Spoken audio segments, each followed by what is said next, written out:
Mark Zuckerberg on how to run a company in 2023. This is a Wall Street Journal story. Mark Zuckerberg has announced an updated vision for the company in a year of efficiency focused on cutting costs and improving productivity. This comes after a year of slow growth and economic uncertainty. The company plans to cut 10,000 jobs over multiple rounds of layoffs while leaving an additional 5,000 open positions unfilled. It will eliminate middle management and flatten its corporate hierarchy by converting many managers into employees with no supervisory responsibilities. In other words, an anarchy. Low priority projects will be canceled and internal tools will be strengthened to help software engineers write code faster. The company will also pause new remote work applications and requests to transfer to another office through the first half of the year, as some employees have performed better in person. However, Meta is committed to allowing both remote and hybrid work. Tom, thoughts? I found this to be like the death of 1,000 cuts. Yeah. He's pouring money into this hole called the Ukraine war. I mean, the metaverse.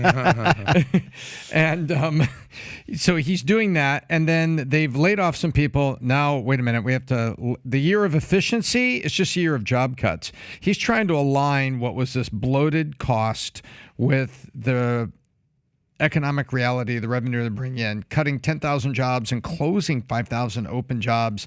He's showing that this company has been completely caught out, and now he's having to walk back and re-optimize. And he's not getting any, number one. And the reason they're having to do that, he's not getting any traction on the metaverse. But actually, they had a pretty good Q4 that showed signs of light, that with the right number of folks, they still are a volcano of ad money, which is good. But the humorous part for me is pausing new remote work applications. So let's read that. Pause new remote work applications. No one is getting permission to work remote anymore. And then some employees have performed better in person. And then to quell the revolt before it happens. However, we're committed to allowing both remote and hybrid work. So I think Mark is sort of an enigma wrapped in a contradiction these days. Michael. I don't know that. Listen, I'm no Mark Zuckerberg. He knows his business and his company infinitely better than I do. But from my understanding of social media and social media dynamics, I don't know how you turn the ship around. Because once some internet social media site is regarded as kind of outdated or grandma, it becomes a lot harder to get the kids, which are it's kind of like cigarettes, right? You want that young generation to kind of keep it going, to sustain it. I haven't been on Facebook in a couple of years. I know for a lot. I don't. No joke. No, if you go to. Do you use Instagram or no? I use Instagram, okay. Facebook.com/Michael Malice. You could see my last post a couple of years ago. It hasn't hurt. It hasn't hurt my. Why haven't you though? What's your reason? It drove me crazy that he changed it so I couldn't see everyone's updates in a reverse chronological order, that you're going to curate my feed for me. It's like, this isn't what I want. I want to see everyone who I follow. You'll see all their posts. How many fans do you have on Facebook right now? I have no idea. I'm sure thousands. Can you see the number? Yep, 1140. Well, you don't have a fan page. That's just your personal. Do you have a fan page or no? I don't have a fan page. Michael, I think you ought to consider having a fan page. Let somebody monitor it, not even you doing it. Have somebody add your clips. Only reason I'm saying this, if it's not important, don't do it. Right.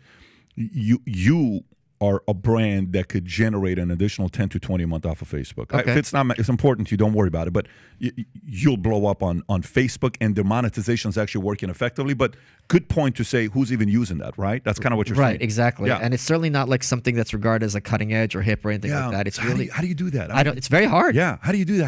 How do you Tom, the question becomes, he makes a good point. How do you make it cool again, right? Because to me, you know how sometimes a parent screwed up with the kids and they try to win the kids over and they lower the standards. Well, guys, moving forward, you don't have to make your bet. Thank you that you didn't improve your situation here, right? Hey, moving forward, babe, in our relationship, I will be more, XYZ. No, you didn't make yourself more attractive. I think there needs to be a vision that's attractive to get a new market. Facebook is officially the company that buys companies right before they're about to blow up, and that's the brand. Yep. And you've talked about that before, but how do you make Facebook cool again? That's the trillion-dollar question. It's like the Old I don't Spice think commercial. you can, because you know those little they're on T-shirts and everywhere, and it shows evolution where you have the primate, and then he slowly starts to stand up, and then he's walking. Well, basically, you can look at social media like that, and you've got AOL, then you got Friendster, then you got MySpace, and you got Facebook. I don't think you go back. I think once a new generation decides that is the archaic, social media has proven. Let me say that has proven that once a generation turns its back on the prior and goes to forward, that's it. I mean, ask the people at Snapchat who are sitting there every morning at church praying for TikTok to be shut down in the United States so that they have a chance to be rejuvenated. I don't think you turn it around, Pat. And that's why you're hearing things like we're going to the, I think Mark knows it. And that's why he doubled down on the metaverse. Call it dumb, call it smart, call it what you will, but he's doubling down because he needs a new play. And now they're coming out and saying, we're going to make this open format, messaging platform with interrelated relevance to the messages. Okay, so why don't you just say you're trying to make a Twitter competitor at some point? And that's what you're working on in the back room. I don't think you can turn back the clock. Yeah. Okay. So I think you can. And I think you believe you can as well. But I think the gift, Tom, the gift of doing that, Mark doesn't have. Okay, just like you know what Truth Social needs. First of all, they needed Elon to not buy Twitter. That screwed up Truth Social. The day he bought Twitter, it's over with. Right, that was game over. Yep, sure. But take Sheryl Sandberg outside of Facebook. What's Facebook? Nothing.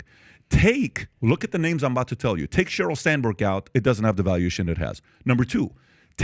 Who's the guy that came from Napster? What was his name? The Napster guy. Sean Parker. Take Sean Parker out. What's the vision? Sean Parker was the vision. Okay, Sheryl Sandberg was the money ads. The twins, whatever the Winklevoss. Those guys were the idea. Zuck is an operator and an executor and a driver. That's what he'll do. Mm-hmm. But he's not that guy. So I think he needs to find the next. Give you a perfect idea. Most people, when you think about Fox News, you ask the average person Fox News, who's the founder of Fox News? They're going to think the guy that's the founder of Fox News is who? Rupert Murdoch. No. If you have Roger Ailes. They have no idea. They have no idea. They have no idea. The guy's Australian with an Australian accent. Rupert Murdoch is an Australian guy with an Australian accent. What took Fox to be a behemoth was a guy named Roger Ailes. Okay, You take Roger Ailes out, it's not going to happen. The best thing Zuck could do right now. Is stop coming up with ideas. It's not your strength. Go find the biggest badass innovator, creative that wants to prove a point. Give him a fat salary with a big upside. Let them come in. Rather than coming up with ideas, go find your Roger Ailes. Go find your next Sandberg. Go find your next recruit. This is recruiting season. I think the approach he's taken is not going to work out because he's not a vision guy. He's an executor. And by the way, Zucks are very, very hard to find. Very, very hard to find. There's a reason why he's worth what he's worth. But he can go find the other guys. Mm-hmm. They're out there. I don't know a single person, and obviously that's a very bad metric for saying something like this, but I want to put that caveat, who's on the metaverse or spends time exactly there. And a lot of my friends are big influencers in very many fields. If I don't have one data point to the contrary, that says something. Yeah. So anyway, I may be wrong. All I'm saying is go recruit a guy like that. You have plenty of money and attractive platform to give it to somebody. And by the way, that guy becomes a savior.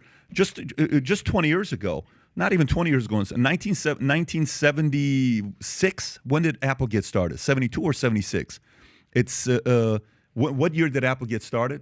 1970 what? What year does it say? 76. Okay. 1976. April Fool's 1976. Pretty wild. So they get started 76. And then Accidental Millionaire book comes out. Trashing jobs, right? And then what happens to him? He gets fired.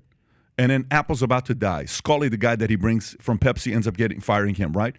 Jobs goes to Home Fries. What do you call it? Pixar. And he sells Pixar to who? Disney. Then Apple comes in. He starts working Next Computer with Ross Perot. Yes. So then they come in. Then they bring him back. And then, boom, it takes off. I think Facebook needs to go find recruited talent. So if you like this clip and you want to watch another one, click right here. And if you want to watch the entire podcast, click right here.